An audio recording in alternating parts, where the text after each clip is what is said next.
kávu z Etiópie, z Keni, z Tanzanie, čo sú také tri veľké kávové krajiny tam. Kávu, ktorú budeme pražiť dneska, je konkrétne z Etiópie a je to moja obľúbená a môžeme ju vidieť tu. Toto sú tie zelené zrná. Ten stroj som objednal v Amerike, vyrobili ho v Turecku a dodali ho na Slovensku. Káva prejde do bubna, ktorý je v tejto časti. Bubon sa točí dookola a zo spodu tu sú plamene, ktoré ten bubon nahrievajú.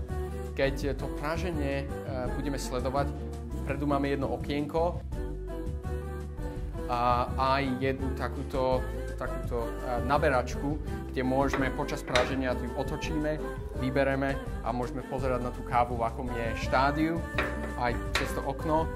A keď sa dostaneme na nejakých 130 stupňov, čo uvidíme tu na tomto displeji naľavo, tak to zrno už začne svoje praženie. Vtedy jej treba dávať viac a viac teploty, treba tú teplotu takto stále zvyšovať, aby tie chute sa z tej kávy dostali von. Bude už na vás, či za 1 minútu 5 stupňov dáte viac, alebo 10, alebo možno aj trochu viac. To praženie bude iné, ale bude stále, dúfam, dobre. Keď sa priblížime k teplote okolo 170 stupňov Celzia, ku ktorej káva musí doraziť, aby sa upražila, tak môžeme spomaliť trošku, lebo ak nespomalíme, tak ju môžeme rýchlo spáliť. Keď sa nám bude pozdávať tá káva, že už je akurát, tak ju vypúšťame takto.